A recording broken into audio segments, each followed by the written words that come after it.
Why is this parak important? Because Passover is coming, and really we should be already studying Purim. We have 30 days before each holiday to study. So right after Purim, we should study Passover. Right. Problem is, I'm not going to be here before Passover. So we're heading to the States. I'm going to be back just before Passover once everybody's already on break and there's not going to be any time to study. We'll have basically 1 week to get ready. But I think that even though I assume that most of us have experience with Passover, most of us have had Seders, we've helped our wives clean the house, so we've suffered for our mothers cleaning the house, right? We know how to do Passover already. We've been through it. However, this is something that I've been trying to wake up people to, and that is, God willing, this year we'll finally have Korban Pesach back. And every year we've concluded the Seder saying, L'shana haba'ah b'Yerushalayim. Now, many of us, thank God, we've had the great merit to actually live in Jerusalem. And we're a stone's throw away from the old city, but we're still lacking what should be there. The Beis HaMikdash is still sitting in ruins. And as far as I know, no one has any experience with the Korbanot. But I am proud to say, well, they're just fakers. So they're Gentiles masquerading as Jews who do things that are against halacha. So it doesn't really matter. This year, a miracle happened. I got to see this with my own eyes. Perhaps you gentlemen heard about this. There is a commandment to take the 4 species in the temple every day of Sukkot. What we did, let's say in this synagogue, on Chol Moed was just a rabbinic commandment. But the biblical commandment, the Oraisa, applies in the temple every single day of the festival. And this year, maybe you saw a clip, it was shown on various social media, of Jewish youths smuggled in a set of the 4 species into the Temple Mount, and they performed the commandment there. Was anybody aware of this? You've heard about it? You saw it? Yeah. So they were awarded a cash prize. I am proud to say that I shared in that prize. Why? Because around the same time, me and my wife and others were planning to bring in aravot, willows. There is a commandment also to take the aravah every day in the temple. We're not talking about whacking the aravah like we do on Hoshana Rabbah. That's done everywhere. I'm talking about the specific commandment to just handle one aravah branch in the temple area. And we did that commandment this year. So for the first time in centuries, these 2 commandments were observed. And it's very fortunate. We have documentation that this is what happened. There's videos about it. And God willing, this coming Passover, Erev Pesach will fall out on a Wednesday this year. I bless all of you that you join us in participating in Korban Pesach for the first time in your lives and for many more times. But the second that happens, the Seder will be different. You will sit down at a Seder. You will not be able to do your Seder in your apartment a few blocks that way or a few blocks that way. You'll have to be somewhere within where the old walls of the old city used to be. The current walls of the old city, those are new, basically. The halachically defined walls of the old city, even if though they are not there anymore, they're still count halachically. That's a complicated sugya, but they're still there. So certain places within the old city and also beyond the old city to the south, where you can eat Korban Pesach. So you have to eat it there. When you sit down at a Seder with Korban Pesach, your Seder will be different. You can't take your old Maxwell House or Art Scroll Haggadah to the Seder and expect to be able to know what to do once that happens. Why? Different Seder, different halachot. Conversely, one who is impure, for whatever reason doesn't have Korban Pesach, he's derech rikoka, he's far away. Derech rikoka, that's basically within the radius of Jerusalem, Modi'in and within. So we have to all try, but there are some people who will be anusim, and they will not get to participate in Korban Pesach. That always happens. And they will conduct the Seder like they always have. And in which case, they will bring out, I guess, people use the Maxwell House still, right? I remember there was also one that was maroon and yellow. It was also free. It was put out by some other company, and it wasn't as good as the Maxwell House. Okay. Well, I don't know. I don't think it was them. Whatever. I think it was had a more conservative feel to it, but whatever. I shouldn't say that. It was just a different Haggadah. It had different motif to it. I grew up with the Maxwell House and then the Art Scroll.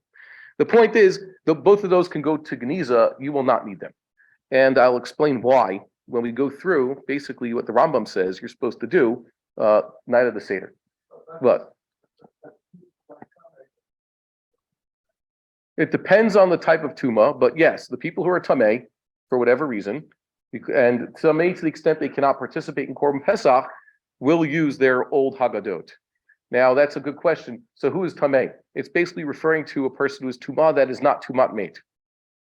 That's a big surprise. Basically, when you have Korban Pesach and the majority are tamei mate, that is, they're contaminated with contact with dead people, so they just don't count that. They go ahead with the korban and they go ahead with consuming the korban. However, all the other usual forms of tumah, which can be removed simply by a dunk in the mikveh, so those people are disqualified from eating korban pesach. You have the strange case, a person, he just conducted a funeral. He works for the Chevra Kadisha and he had a funeral Erev Pesach, 2:00 in the afternoon. If the korban pesach is conducted bitumah, as they say, so he will participate in korban pesach. Whereas this other fellow who, I don't know, he was cleaning up around shul and he found that a cat left a dead mouse and he picked up this dead mouse and he threw it away. That guy is now more tamei. Yes, he could simply go in a mikveh. He picked up a sheret, so he should go to the mikveh and remove that. But if he didn't remove that impurity, he is disqualified from eating korban pesach.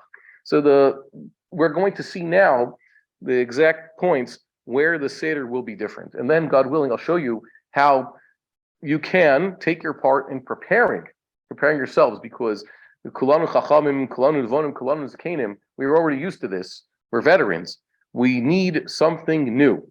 We need a new Haggadah that will tell us what to do when Korban Pesach is on the table. I conclude this with a blessing to everybody. May you never eat afikomen again.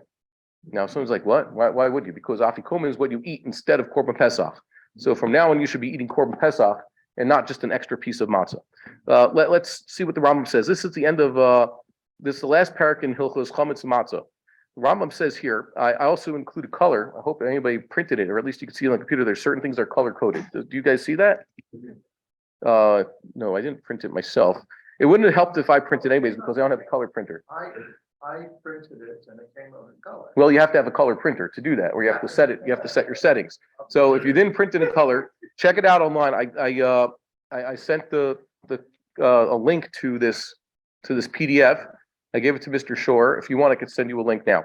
Let's see here. It says Sidur Asiyat Misvoth Elu Bilel Chamisha Sar Kachu. Here's the order in which one has to perform these commandments. Why is an order important? Really, the Rambam says, Midoraisa, the Torah does not prescribe an order to perform all these commandments. And the sages, by the way, added some commandments. However, the sages ordained that we do these commandments, we perform these commandments in a very specific order, hence the Seder. Batchila mevi'in kos l'chol echad ve'echad. Well, what's the chiddush here? Everybody gets a cup. That everybody is going to be drinking from it. Normally, on let's say every other Sabbath and Yom Tov, what happens? You only need one kos. Only one person says kiddush for even 1,000 people. That's good enough. But one cup. But in this case, everybody has his own cup. Unvarech borei priagafen. Yet one person says the blessing. One person says the blessing. Everybody else drinks. Okay. Shomeaka oneh. Well, Allah kiddush hayom uzman l'shoteh. He says the kiddush. Rambam is very specific here. It's not just kiddush we say. There's a blessing borei priagafen. And then there's a blessing that's what you and I call kiddush, which are technically separate things. And then zman. What's zman a reference to? Anybody know? Shechianu, the brach of shechianu, and then he drinks it.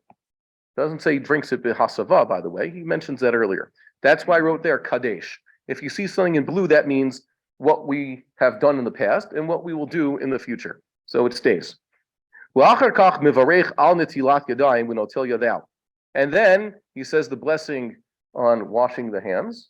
And then he washes his hands. Now I put this in purple.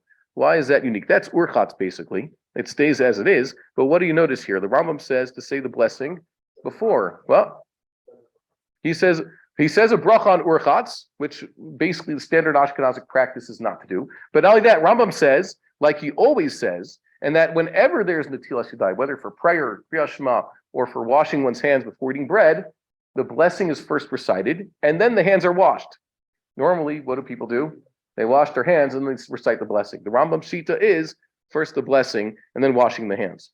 Why is the washing the hands important? Because if you have kachim on the table, we're suddenly have a higher standard. This is mostly agreed on. Many other Rishonim agree with the Rambam that at Leil HaSeder, you're going to be dipping your karpas, whatever you choose to eat for karpas, your potatoes and onions, right? That's how everybody grew up. We use celery. So you're going to be dipping it in a mashke, so you should be washing your hands with the blessing. Not only that, Rabbi Weber pointed out that technically speaking, the assumption is that if you have sacrificial meat going to be coming to the table, well before you come to the table, you are supposed to actually dunk your hands in the mikvah. It's called Tevilas Yadayim, and that is a rabbinic enactment for anybody who eats sacrificial food. So before the Seder, I guess before Ma'ariv, Tevilas Yadayim. Excuse me for a second. I just have to make sure to give myself some power here for the computer. Okay. Yeah. So already we have a number of parts of the process that have changed. Next, umivin shulchan aruch or aruch. You have aruch or aruch? Aruch, okay, because that means a set table. Aruch shulchan is with a chulam. That's a imperative. We allow maror, we arak acher, umatzah v'harosef, v'gufo shel pesach, or keves haPesach, uvsar chagiga shel yom arba'ah. They bring him a plate or a table. In this case, it's a table. What does he mean by a table? When Chazal said, bring the table to the table, he's already sitting and eating. He had, he washed his hands, there's Kadesh Urchatz, but no karpas. Where's the karpas? He hasn't mentioned that yet. And he says there's this process now of bringing the table. What's significant about this? The Gemara in Arvei Psachim describes how, in the olden days, the sages used to eat reclining, and they didn't sit at a table like you and I sit nowadays. Instead, they brought them the table. And the table is what you and I would call a tray. It's a personal tray of food. And in this case, that's what the Rambams are describing. Our Seder plate is basically a fossilized form of this tray that they would bring to every one of the Misubim. In this case, it's supposed to have what? Notice, there's maror and a yarak acher, that's the one for karpas, matzah, charoses, oh good, we know what that is, and gufo shel keves haPesach. That doesn't mean the whole keves necessarily, just a piece of the meat that he himself is going to eat, and some of the meat from the Chagigah of the 14th. Aside from Korban Pesach, there's a Chagigah that is brought. Not all the time. We're going to see, God willing, if we have enough time, in what circumstances there is a Chagigah brought also with Korban Pesach. But you see here, his Seder plate is actually chock full of that which we are not used to. There's no zroah, there's no beitza. He just has karpas and maror, Korban Pesach, haroses. Uvizman hazeh mivin al shulchan shnei minei basar, echad zecher lePesach, ve'echad zecher lechagigah. Rambam then says, after the fact, Zman hazeh, when we don't have Korban Pesach, you bring something is symbolic instead of the Korban Pesach, instead of the Chagigah. But you see here, L'chadchila, yeah. Well, it says Ban hazeh, but I'm saying that God willing, Rambam said L'chadchila, first you bring Korban Pesach. Rambam's looking forward to a time when once again there'll be Korban Pesach. This is the way the sages did it, and this is the way we were hoping to do it. Can you imagine? What was here 150 years ago in this spot? What was here? Nothing. Oh, a bunch of Arabs, I think. Nothing. How many Jews were here? So we understand, just like you could tell people in the shtetl or in Tunisia and Morocco and Iraq and wherever else Jews were scattered around the world, telling them that one day there's going to be some youngster telling a bunch of retirees about how we're going to do Korban Pesach in a very large synagogue, and Jerusalem will be full of hundreds of thousands of Jews. That would be a dream. But dreams come true, especially if you make them true. So be prepared. This will change, God willing, speedily in our days, another 6 weeks, not even. Okay, 5 weeks from today. 5 weeks and 1 day from today, we will be doing this. Well, going back to where they did it. So be prepared. He then begins with saying a blessing. That's the karpas. I emphasize that. Why does it say he eats an olive size amount? So yeah, their poskim who say eat less than that. That way you didn't have to say the bracha on Tzilas Yadayim. But the Rambam holds there's no such thing as a ceremonial eating of anything if you don't eat a kazayas. So Rambam says you should eat a full kazayas. Huh?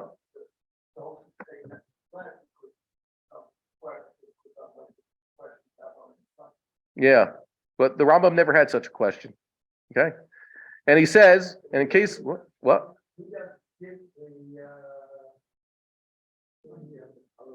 Yeah, you don't dip in the charol, you dip in salt water. So the Rambam felt that charoses is for everything. His unique shita is everything gets dipped in charoses. That's the whole point of it. Yeah, Shulchan Aruch itself says not even salt water. What's Shulchan Aruch's opinion? I think vinegar. Okay, dip it in vinegar. Hu v'chol musabimimo kol echad ve'echad ein pachot mikazayim. You would have said that perhaps just the leader eats a kazayas, just like the leader's the only one who recites the blessings for everybody. No, just like everybody has to drink a full cup of wine, everybody has to eat a kazayas of karpas. That's the Rambam's opinion. But notice here, we inserted what I call Hatzagada Pesach in between Urchatz and karpas. Hatzagada Pesach is significant. Why is it halachically significant? The Rambam says bring in the Korban Pesach at this point. We know there's going to be Magid, and a while before we actually get to eating Korban Pesach, we're also going to eat matzah more before that. So why can't we bring in the Pesach right before we are going to eat it? Okay, you have to talk about it, fine. But there's also a specific halacha that applies right when we bring it in, and that is, one is not allowed to remove the meat of the Passover offering from its place once it is in its place. I'll give an example. Let's say this building was within the walls of the old city, the halachically recognized walls of the old city. And all of us together are going to be eating Korban Pesach. The Korban Pesach was alive at a certain point. It was alive earlier in the day. It was walking on its own. It was slaughtered in the temple courtyard and processed by the Kohanim there. And then it was brought out of the temple courtyard. It had to get through the Temple Mount and probably brought to somewhere in the old city where it was properly prepared and roasted. And then it was brought to the house or somewhere here. Is there a kitchenette here, or kitchenette, a room where we have food? So it was put downstairs so that whoever's working on it can prepare it for everybody to eat. And then he brings it in here. The second he brings it into here, we are now introducing a new Isur. Even though the Korban Pesach has moved through many domains, once it is in this domain, it cannot be removed. To what extent? Any piece of meat that leaves this Arba Amos, or Arba Amos when you're enclosed, it means in the chitzos, like it says with Shabbos, the Rambam says. Shabbos, you define a rishus by the four walls around it or the roof, whatever it is, the defined area. Just like you can't take an object on Shabbos from the private domain to the public domain, so too, you cannot walk out of this domain with a piece of the Korban Pesach. That is a prohibition. And one who does remove such meat, or a meat that is removed, somehow it fell out, then that meat is disqualified. That meat has to be burned with the leftovers. So there's a nafka mina here that we actually bring in the Korban Pesach. So this introduces a new status. Is that clear? We have to be very careful. Also, the Korban Pesach, we have a little bit of an issue. The Gemara says, the Mishnah says this in this halacha, the Korban Pesach is only supposed to be eaten by who? Those who have pre-registered for it. What's the halachic term? Anybody know halachic term? Minuyim. Get a membership on this Korban Pesach, which means that you can't be a good yid and find someone at Mariv, Leil Pesach, and say, "Oh, you poor soul, you have no one with whom to celebrate your Seder. Please join us." Not only can you not do that, that'd be lifnei iver, that you'd be tricking him into doing an isser. You have to make sure that others don't come and join your group and eat of the Pesach that is not theirs. No, I don't. You might. I'm not going to. That'd be an isser. Last year you did that. This year, we enough of that. We ain't going to be doing that no more. No more.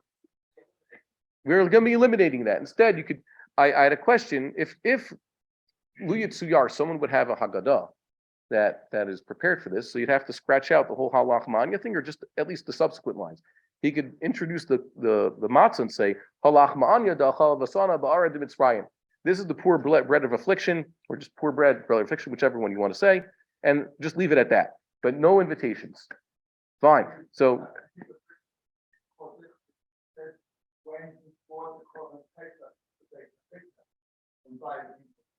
no, can't be either, because the Korban Pesach, when he's ready to slaughter it, or he's giving it to the Kohen to slaughter, it already has to be decided who is going to be in this Korban Pesach. He can't just join other people in. A person can't do that. By the way, let's say, figure this out. Find your friends, find your family, You have to calculate who is going to be in the Korban Pesach. If, let's say, you are the representative of your group and you are leading your lamb to the temple, you can't find another poor soul and say, you know what, I'm going to add you to this Korban Pesach also without the permission of everybody else who owns a piece of this, unless it's actually yours and you're doing it only for the people for whom you speak. For example, a man can do it for his, let's say he's at four wives and a bunch of teenage children, and that's his Pesach's for, so he has the right to say, you know what, I'll add someone else, I know there's enough meat for him, it's only my property. But if you're with another group of adult men, and you all have equal shares in this Pesach, you can't go and say, you know what, I'll bring in someone else. It's not yours to do that. So there's no point really where you could start inviting the unfortunates. So we'll just have to scratch that out of the Haggadah. And we'll also have to change the order of how we do this. So we have Kadesh Urchatz, bring in the Pesach, karpas, and by the way, no guests. Everybody clear with that? Okay, and we should eat more karpas from now on, at least according to the Rambam. He then says, V'achakach okarina tashulchan. They removed the shulchan. In the olden days, Tosfos points out, they used to bring this tray. Someone would eat from the tray. And that's why they didn't have this concept of a challah cover. What is a challah cover? Really, you're supposed to say Kiddush on Shabbos, and then bring all the food, including the bread, to the table. But what are you going to do? We're nice and European. So we have a table, and it's all set. And we have challahs already on the table. We have bread there. So what do we do to get over this problem? We cover the challah.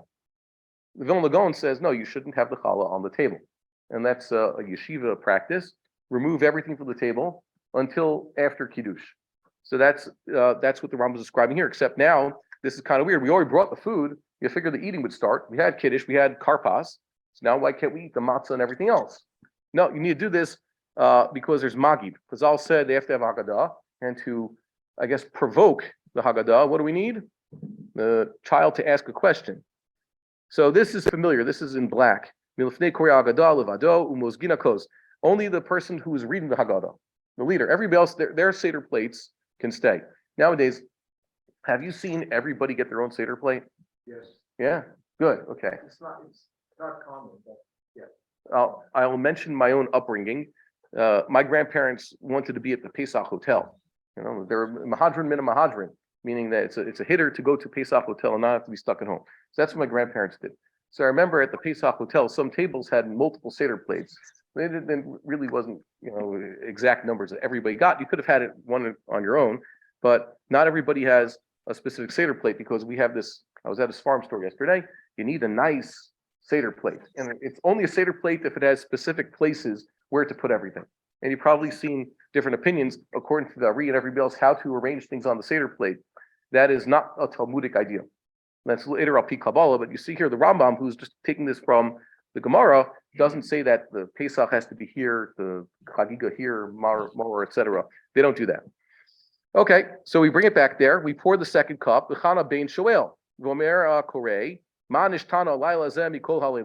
how is this night so different? So you're familiar with the Manishtana over here. I'd like to point to the second line of this paragraph where another question is, the fifth question.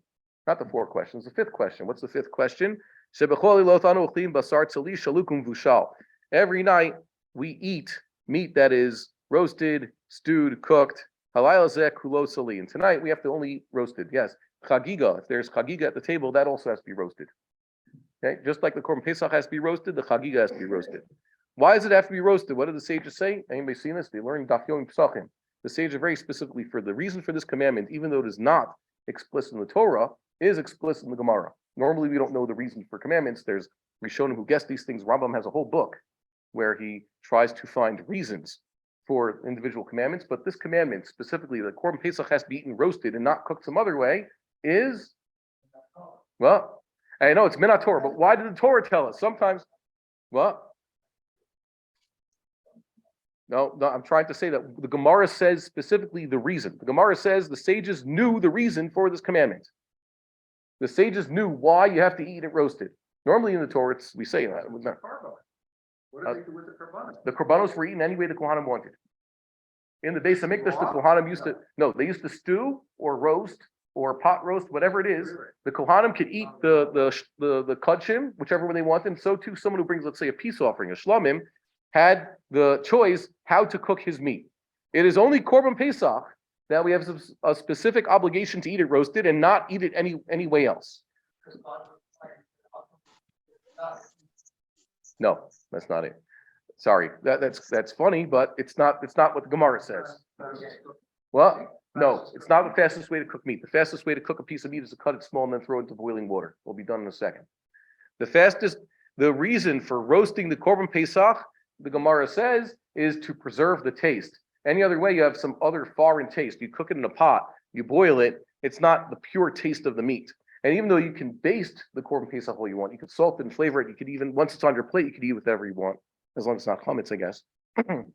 What we do, we roast it, is to preserve the taste of Korban Pesach, because Korban Pesach is meant to be eaten. Unlike all the other korbanot, in which case the main point of the korban is the kapara, the application of the blood and fats to the altar. That is the main point of a korban. But in this case, Korban Pesach is different from all the other korbanot. It's meant to be eaten. So we have a fifth question over here. And notice that every night we eat matzah. The question is, every night we eat matzah and leavened bread. Tonight we avoid the leavened bread. There are many who have a misunderstanding. There's only one time of year when you're not allowed to eat matzah, and that is the day before Passover. Every other time of the year, including even the night before Passover, you can eat matzah. There's nothing wrong with that. And most people aren't aware. Many of the foodstuffs that we eat are halachically matzah, even if it's not lechem oni. What's halachically matzah? Any brownies you make without water. If you make something out of flour and there's no water in the mix, so use cookies. Talkative cookies use eggs and oil. Other things use other fruit juices. All of that is considered halachically matzah. It might not be lechem oni, but it's a matzah.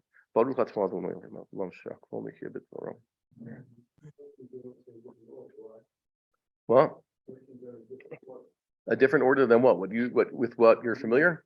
It's a good question, because the Rambam himself, we're going to see it here. He has his Haggadah, and his Haggadah is slightly different from the way he describes what you should do here. He even has this thing at the end, Rambam Gamliel Omer, the three things you have to talk, Pesach, Matzah, and Maror. So the Rambam switches Matzah and Maror. In Halacha, he says Maror before Matzah, and then Haggadah, he has it Matzah before Maror. Yes, sir? Shaluk, that means cooked intensely, until it's falling apart.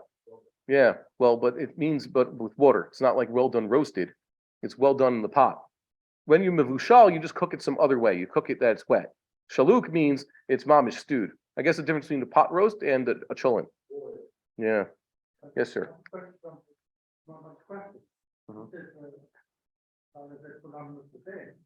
Yeah.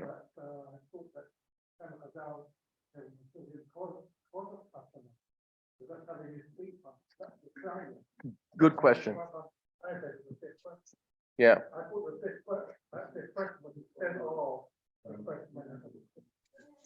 So now you look here. They used to eat sitting and mesubin. You said, okay, I thought everybody used to eat leaning. It used to be certain people, the youngsters and the people who were not considered the elders, so they sat like everybody else. So Talmidim, it used to be the Rebbe, or I guess people who became scholars, so they got to lean over. But the Talmidim sitting in front of the Rebbeim either sat on the floor or sat on stools. They sat up. So too children. Parents would lean, adult children would lean, but the youngsters, they were sitting. However, once we have a Korban Pesach, once we have a Passover Seder, even without Korban Pesach, everybody gets their own cup of wine. Do you give children wine? Children are supposed to get their own cups of wine? No, not during the year. Rambam says, by the way, don't give children wine ever. Children, yayin is ra laktanim, he says. Men are supposed to drink wine, diluted. And women and children are not supposed to drink wine. They're supposed to drink what? Grape juice. And that's very important, by the way. So here, yeah, the difference, why the Kalavim Mesubin? Because everybody leans, even the children, even the Talmidim, even a woman in front of her husband. I used to think perhaps a woman, out of respect for her husband, is not supposed to be doing certain things, but you consider all the women important night of Passover. So this is Magid, and it stays the same. Nowadays, the Rambam wrote about himself living in Egypt. When Rambam wrote this, he lived in what was called Fostat, outside of Cairo. So you can understand why it's say Bisman Hazeh, we do it this way. But Lechatchila, how does the Rambam describe Korban Pesach? Our situation, we of the more fortunate generation that live in Jerusalem, and we're a hop, skip, and a jump away from actually having Korban Pesach, which is a very distinct possibility, by the way, if you've been keeping track. The last 3 years, the reason there was no Korban Pesach was not for any technical reason or halachic reason. There were people who were ready to do it. All the halachic issues, or at least most of them, have been apparently worked out. It's a political reason it has not happened. Rav Tendler used to say things like that. If you're wondering, Rav Tendler said a lot of times, it's halachic discussion. No, the halacha is pretty clear. It's politics. Politics means other considerations cloud our minds and prevent us from doing that which we're supposed to do. Just like nowadays, we all settle land of Israel. We all live here, correct? Everybody lives in Jerusalem. What was preventing Jews all along from doing this was their mindset. Okay, it's just a question of mindset. Then he brings back the Seder plate. Not Pesach shehayu ochlim. This one that we're actually eating. And notice in this paragraph, I made it blue. If you have it printed blue, he picks up the maror and he shows it to everybody. See maror before matzah. The order is different than what we have. And he talks about this. He mentions what Rabbi Gamliel said. Rabbi Gamliel is significant. Why is Rabbi Gamliel significant? Because Rabbi Gamliel was Hillel's grandson. Hillel, according to our tradition, which might be a guzma, lived to be 120 years old. He died in the early 1st century. Hillel had a practice of eating Pesach, matzah, and maror as one sandwich. That's the way it's in the Tosefta, and that's the way it's in Yerushalmi, not matzah and maror. He ate all three. And in case you're doubting, it's actually Pesach, matzah, and maror. The good editions, the manuscripts of the Tosefta say shloshtan. He put them all together in a sandwich. That's Hillel took it quite literally. Rabbi Gamliel was Hillel's grandson and his successor. Hillel's son was Shimon. Rabbi Gamliel's the first father. We know barely anything about Shimon because apparently his tenure as Nasi was not that long. Okay, so that was Rabbi Gamliel. So Rabbi Gamliel is basically describing the 3 foodstuffs that his grandfather would put into a sandwich. You have to eat them. The point of Korban Pesach is to actually literally ingest these lessons. So he would do so. Look at this one. This is a very, very important change. After he has described the Pesach, Matzah, and Maror, he concludes Magid and he says, "V'omer lefichach anu chayavim leodot Hallel shabeach lefaer leromeim legadel hader v'laseach lemi she'asa lanu v'la'avothenu et kol hanisim ha'elu v'hasiyanu me'avduth l'hayruth." That's slightly different than our Nusach Ashkenaz, but the point is the same. When Omar lefanav hallelujah. Some additions, notice here, hallelu and yah are separate words. That's actually a discussion in Yerushalmi also. How are you supposed to write your Sefer Tehillim? Is it one word or 2 words? Either way, it's hyphenated, so it doesn't really affect the trup and the pronunciation. The only question is it one word? Our tradition is that it is one word. It could just be that this is just the Machon Mamre's version of how to do it. It could be other versions of the Rambam have it as one word. And he says this Tehillim, hallelujah, hallelujah, Avdei Hashem. And that's what we know as the first 2 paragraphs of the Hallel. Until Ad Chalamish L'Mayino Mayim. And Mechon Mamre added a yud there. There's only one yud in the word Ma'yino. Fine. And here's the concluding blessing. Spot the difference. Baruch atah Hashem Elokeinu melech haolam, asher gilanu v'charal et avotenu miMisrayim, v'higiyanu lalayla zeh le'echol bo masa umrorim. Then he has to add something. Uvizman hazeh mosif. If he has no Korban Pesach, he adds the following. Kein Hashem Elokeinu ve'elokei avotenu, yagenu l'moadim u'regim u'achirim haboim l'krafteinu shalom, smechim b'vinyan yirecha v'sasim ba'avodatecha. V'nochal sham min hazevachim u'min ha'psachim she'yagia damam al kir mizbachacha l'rason. That's a prayer about the future. You can make sense. If you were saying this blessing, you had your Seder in New York, Miami, or Fostat, so you had no Korban Pesach, you pray that, yes, thank you, God, for allowing us to live and celebrate this night to eat matzah and maror, but the Korban Pesach and the Chagiga are both absent. So you pray for the restoration. Baruch atah Hashem, Goel Yisrael. What do we have? Goel Yisrael. What's the nafkamina? Goel Yisrael, Goel Yisrael. Goel Yisrael is past tense. Goel Yisrael is present tense. But we say both in our prayers. Before Shemona Esrei, we say the bracha Goel Yisrael, and during the Shemona Esrei, we say Goel Yisrael. But it turns out, you look in the older Ashkenazic Sidurim, and the bracha of Goel Yisrael isn't there. What is there? Anybody know? Everybody seen this? Or anybody remember those shuls? Perhaps maybe we're already too far removed from this.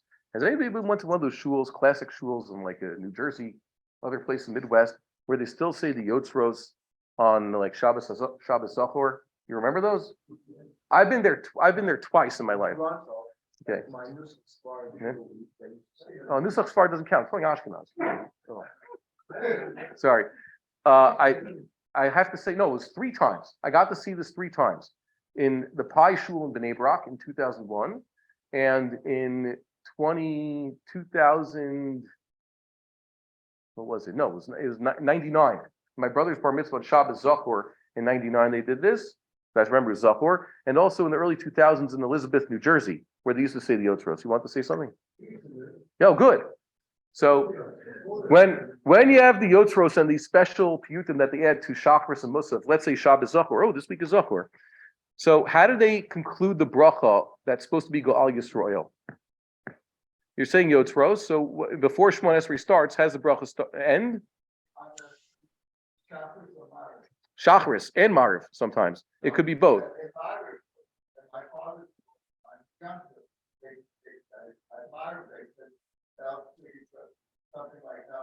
Sur Yisrael V'Go Alo. That's the old Nusach. So they reserved this old Nusach. It turns out the researchers found that Nusach Eretz Yisrael of davening and the old Nusach Ashkenaz used to have certain brachas ended differently. And eventually they started doing like the Sparta Minhag Bavel, and they changed them. But they saved certain blessings, we call the Chatima, for certain occasions. The most notable is what we say on Shabbos evening at Mariv. HaPoresu Kat Shalom Aleinu Al Kolo Amo Yisrael Val Yerushalayim. That's reserved for Shabbos and Yontif, right? That used to be the Nusach all week long. So the Ashkenazim switched to Shomer Amo Yisrael La'ad, Minhag Bavel, but they saved the old Nusach for Shabbos and Yontif. So too, it used to be En Shmones, right? You say Ham Varechet Amo Yisrael B'Shalom. Ashkenaz used to be Oseh HaShalom. So they reserved the Oseh HaShalom ending for special occasions. And the Tzur Yisrael V'Go Alo was saved for when they say Yotzros. And She'osecha Levadecha Bira Na'avod was reserved for Yontif at Musaf.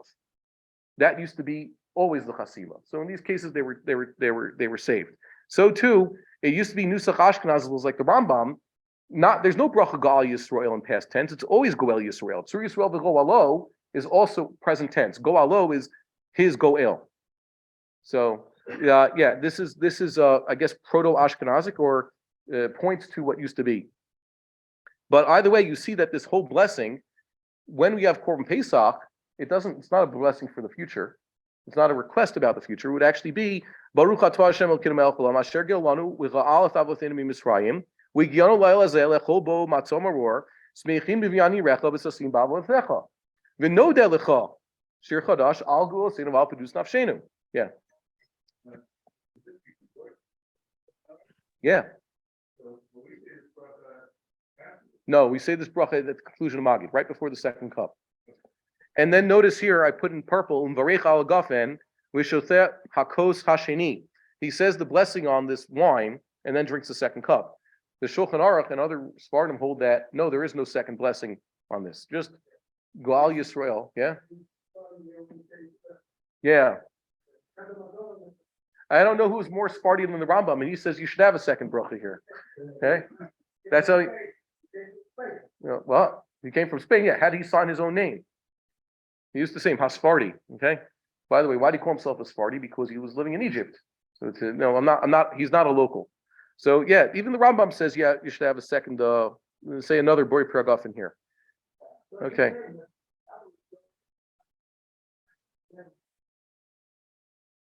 Well, it is Go'al Yisrael in your Ashkenazic Siddur. I'm just trying to say that the old minhag in a number of sources was always Go'el Yisrael or something in present tense. A lot of blessings are in present tense. Okay, Rofei Chole Amo Yisrael, that's present tense, and most of the Birkos Hanenim are present tense. Do you say Shakol Nichya Bidvaro, Nichya Bidvaro? Kamitz or Segel? What's the difference? So, what was that? Turn it on, just okay. Thank you so much. Sorry. The bracha on a cup of water, like I just said, Nichya or Nichya? Nichya is past tense. That's the way, let's say people say the Shulchan Aruch says to do it, although the Shulchan Aruch doesn't have the dots. The Vilna Gaon says very specifically, it's Birkos Hanenim, and therefore, you should say Nichya Bidvaro, just like Borei Priyagafen is present tense. and Borei Pri Adama is present tense. Hamotzi lechem min haaretz, that's present tense, not asher hotzi. Okay, present tense blessings. Present tense, we saw there was maybe a Gemara here, Rabbi Nidel went over with you fellas about how the present tense also talks about the future because it's continuing. It's now and it's always now. Yeah. Yeah. Okay, but you see that in the olden days, and the Rambam didn't think that way. You thank God for redeeming us from Egypt, and it's going to happen again. Right? It says the Navi says the future redemption is going to be as miraculous as the previous redemption. It always happens again. As a matter of fact, I think that's one of the central themes of the Seder is the cyclical nature of Jewish history. This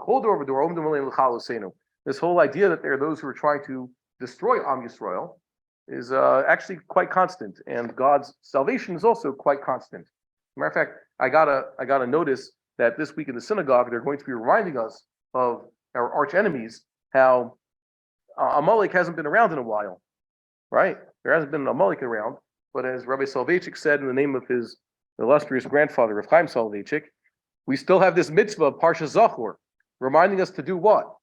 That no matter, even if you can't find, even if there's no one who calls himself Amalek nowadays, there's always someone who's trying to take up Amalek's role in history and trying to destroy the Jewish people, right? There's always an Amalek around. So too, there's always God saving us from Amalek. Let's see the next thing. We've already used this. The Rambam says, say the blessing, then wash the hands. Why is he washing his hands again? Because this Magi took a long time. He's already lost track of what he's doing. Maybe you notice that Rambam didn't leave the room. Where's the Urchat? Where's the Yachats? We skip Yachats, right? Okay, so really, the Rambam always skips Yachats. He saves Yachats, even if there's no Korban Pesach. We're about to see the Rambam says Yachats, you wait right before you eat the bread. But even if we were saying, no, we're going to be good Ashkenazim, there is no Yachats. Why? Most simply, it was the blessing I gave you about half an hour ago. Why is there no reason to have Yachats and hide some of this matzah for later? Yeah, no afikomen. Okay, there's no need. No third matzah. What? Yeah. So we're also not going to have korech. So we'll see here. Where did the third matzah come from? This is a good digression. Where did the third matzah come from? The Gemara always assumes even without Korban Pesach, 2 matzahs. Well, eventually we started doing what? When we didn't have Korban Pesach, we already had Yachats. And now we have a problem. How are we going to say the bracha on lechem mishneh? Not only that, we're going to need more matzah because we're going to eat matzah twice, really. We're going to have matzah just for the sake of matzah, and then matzah with the korech. But when Korban Pesach is on the table, we don't have that. We're about to see. Okay, let's see this right inside. He says here, V'lokeach shnei rikikin, he takes 2 rikikin. What's a rakik? Rashi says in a few places, and the Rambam defines this, a rakik, as described in the beginning of Sefer Vayikra, always refers to bread that is not thick. Okay, it means flat bread, about as thick as my thumb over here. It doesn't mean a cracker. Rashi also points out in 2 places, as does the Rambam, that rakik is soft. Specifically, it has to be soft, like they used to do in the Beis Hamikdash. They had certain types of meal offerings, and rakik refers to the dough that was flattened, but it was still soft. Okay, if it's hard, it's already considered inedible. That's at least in Chazal's times. So he takes 2 rikikin. Cholek echad mehen umaniach parus l'toch shalem. He rips one, or he's a cholek. He divides one. He puts the one that's now parus, which means the cut piece of bread, in the other one. How do you put bread into the other bread? It means that they're foldable. Rambam assumes that the bread is rakik because it's bread and it's soft and it's flat, so it must be foldable, like the matzah we make today. And that's the Yachats. This is a kiyum of lechem oni. According to the Rambamists, when you're all Passover long, you're supposed to say your bracha on broken bread. That's part of the fulfillment of lechem oni. So on Yom Tov in the morning, when you're going to have lechem mishneh, once again, one of those breads has to be broken. And even on the 7th day, you have your meal on the 7th day of Passover, that's also broken bread. Are you supposed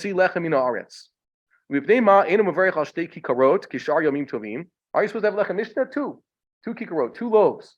Why'd you break one? Mishum shenemar lechem oni. It's called poor bread. Oni is poor bread. Yeah. Ma darko shel ani befrusa. The ani just has a piece of bread. He doesn't ever even have a whole loaf. Af kan befrusa. Okay. So to Rambam Yachats is not about saving afikomen.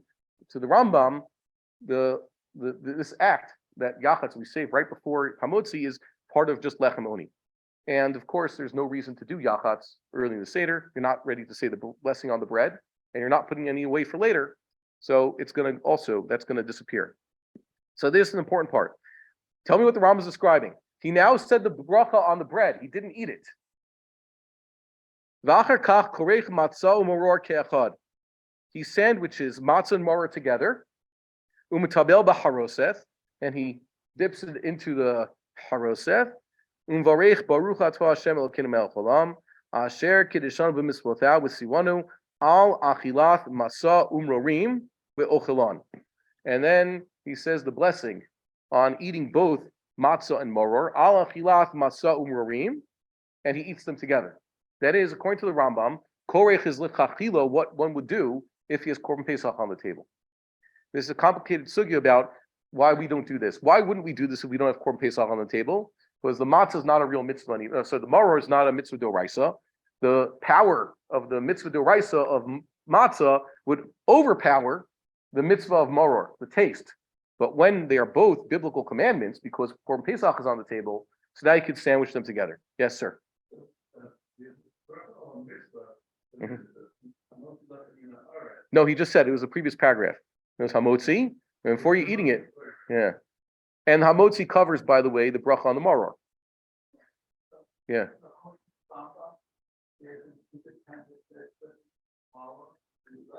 Yeah, when korban pesach's on the table.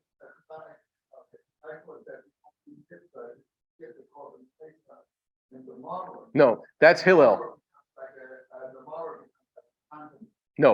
No.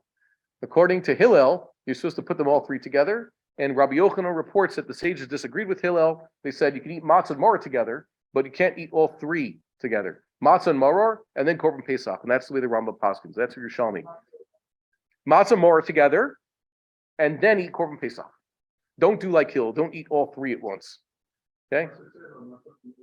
Now that's how they interpret it. Hillel took it literally, and Rabbi Yochanan reports that the sages, Hillel himself was there. Chalukim love chavero. They would say matzah and maror and pesach. So that's how you have to do it. And then the Rambam says, "V'im achal matzah b'fnei atzmo mevarich u'maror b'fnei atzmo mevarich al zeh b'fnei atzmo v'al zeh b'fnei atzmo." Rambam just described making a sandwich, matzah and maror together, one bracha, eat them together, or matzah, then maror, you get a bracha for each one. The bracha, the mitzvah, the bracha of the mitzvah. So the Rambam basically is giving you an option here: either do korech or eat your matzah and maror separately from each other. Matzah and maror together, one bracha, matzah with its own bracha, maror with its own bracha. Both are perfectly valid practices according to the Rambam. There's not major machlokas here. Some Ashkenazim Rishonim said, no, this is the better way. Doing a korech is just b'diavad. Really, you're supposed to eat matzah and then eat the maror and then eat korban pesach. This Rambam sandwich thing is perhaps a chiddush of the Rambam, but like I said, the Rambam's following the Yerushalmi. It's very clear from the Yerushalmi that this is a perfectly valid. They're equal validity in practices here. So basically, make your choice now. How are you going to do it? You're going to eat matzah maror sandwich, or are you going to eat them separately? In your old Maxwell House minhag, it was matzah maror and then matzah maror together. You're not going to be doing that. Now you have a choice: matzah maror or matzah and maror together. Start thinking. You could even choose. You can make your decision right at the end, by the way, and your son could decide to do differently. Or if you have, everybody could do on his own at the table, depending on whoever. Have you ever seen this before? Probably not.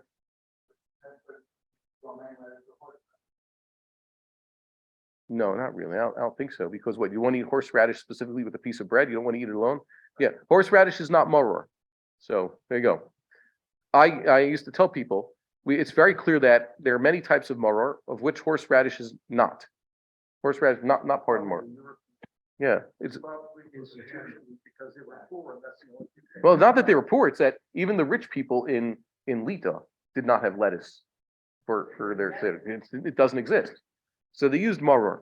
However, I always had a piece of maror or grated horseradish, real mamish horseradish, on my Seder plate, even if I was not using it for maror. Why do I always have it? Zecher, my grandfathers, who were both born in Europe. My paternal grandfather was a Litvak, and he escaped the pogrom as a child, came to America. And my maternal grandfather was a Hungarian Holocaust survivor. And I keep the maror on the Seder plate, Zecher, my grandfathers who did eat horseradish as maror, and in their own lives lived through the bitterness of the galus. And how I am, basically, I should put a marshmallow on the Seder plate also, because compared to them, I'm a marshmallow, and I've had all the advantages of being raised in America and being able to make aliyah with nefesh b'nefesh, and never having to do anything difficult in my life, and enjoying these things. But that's By the way, yeah. there's a major difference between Polish horseradish and Hungarian. Okay. Well, I didn't have a Polish grandfather; I just had a Hungarian one and a Litvish one. Hungarian is sweet. Okay. And the Litvish is Well, every piece of Hungarian food is sweet, right? So vegan. yeah. So I remember my grandfather. Yeah.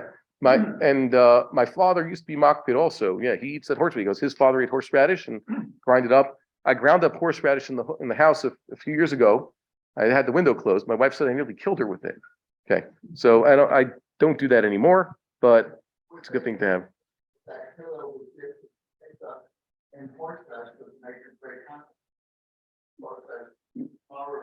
You could put the way the Rambam describes charoses, you could definitely put horseradish into the charoses.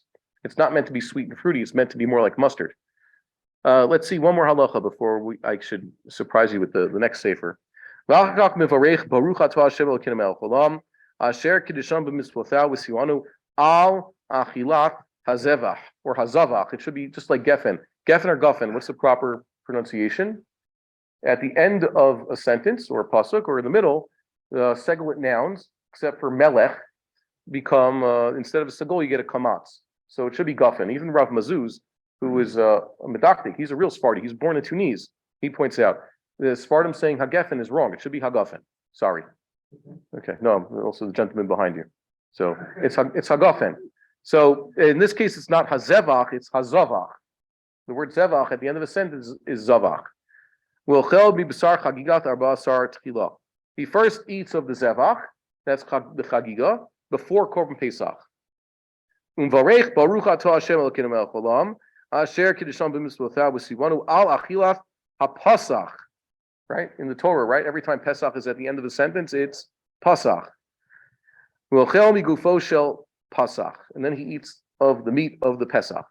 V'lo birkat pesach putra shel zevach.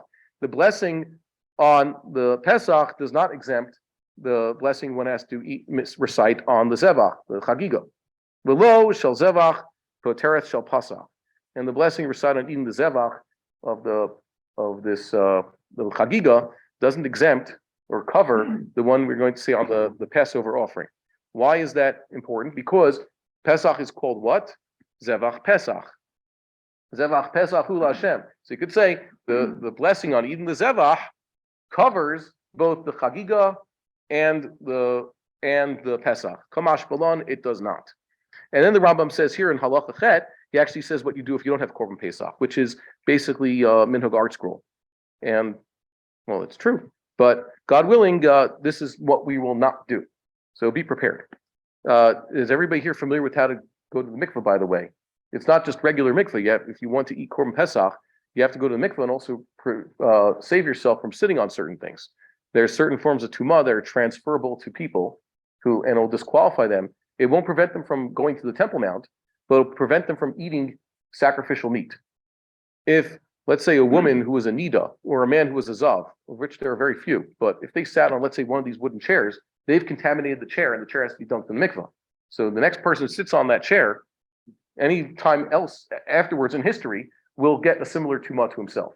So a person who goes to mikvah the afternoon of, let's say, Erev Pesach, and he's getting ready to eat Korban Pesach, should make sure not to sit on anything that's makabel tumah that perhaps became contaminated. So he should sit on a park bench or things made out of plastic, or just sit on the floor where you can't get contaminated. And then the Rambam says that he has his Suda, like we see. Shulchan Aruch, that's in Halacha Tet. V'shultheh kol shehu rotzeh lishtot uva'achrona ochel mibsar haPesach afilu kazayev. He eats once again from the korban Pesach, just an olive's worth. Ve'eno to'em acharav ma'achal acher klal. He should not eat anything else. I skipped it. I ain't going to be doing it this year, so I don't know. It's 100%. All those who are not doing korban Pesach should do chet, but we're preparing for korban Pesach this year. Just like I was surprised, they brought into the base medrash. They got for our shul a calendar right at Rosh Hashanah time. They said the coming year's calendar. So I checked in it because I like looking ahead what we could expect, and I was shocked by what they put there. They say that there's going to be a fast for Tisha B'Av in the summertime. I'm thinking, what kind of unfaithful Jews print a calendar saying? It's like that fellow who's learning Hilchos Avelus in Yoreh Day and says, Mirza Hashem, when I'm an Avel, I'm going to do it this way. Like, what are you, crazy? Well, they're supposed to be Yontif on Tisha B'Av. I read it in the Navi that the fast of the ninth is supposed to become a Yontif. So if you are the type that already at Rosh Hashanah, you're praying for a nice, healthy, happy, sweet new year, and this is the year of redemption, but you then print a calendar, but 9 months from now, we're going to be sitting around crying over the destruction of the temple, then it means you are not thinking correctly. Okay? No, they shouldn't. Because the Kiddush for Tisha. Oh, yeah. Okay. No, but they're supposed to say Yontif. It's like a Purim. But the problem is they say it's on Tisha B'Av, and they tell me what time the fast ends, and even that they get wrong. So I don't know what to do with this, but I think that the first step is by changing our whole mindset. If we raise our kids to be in Gullus, so you'll get Gullus, and if you raise your children to be Yidden, they'll be Yidden, and if you don't raise them to be Jewish, they will not be Jewish. So the only question is, what are you preparing for? Are you preparing for redemption, or are you praying not? There's more to say, and at the end he says Korban Pesach, and he also says here Kadeshia Pesach Sudato Hefsek Hasudato Vitam Basar Pesach O Hamatzah Befiv Shechilatan Hi HaMitzvah. Says Manazeh, he eats matzah instead. As you see, that's what we call the afikomen. And I'll close with this question for those of you here: why eat matzah to Korban Pesach? Big question. Ask your kids this one, and I'll try to find an answer for you. Whenever you don't have a korban, what do? You study instead. That works for Yachid individuals. Korban Musaf. We can't bring the korban. Here's the description in the Torah of what the korban was. But Korban Pesach, at this point, in your Maxwell House Haggadah, it doesn't say, here's some scriptural passages regarding Korban Pesach or some Mishnayos about it. Instead, we'll actually just eat a piece of matzah. Is that the normal Jewish practice? What does it help that I ate more matzah instead of Korban Pesach? I didn't eat Korban Pesach. Avar's mano, but tel korbano. Good question. So I guess we have to take a break now, right? Okay, break. We would like to encourage our viewers to share these videos with friends and send in your responses. If you would like to obtain Birkon Nusach Eretz Yisrael or invite the rabbi for a speaking engagement, please email us at office@machonshilo.org.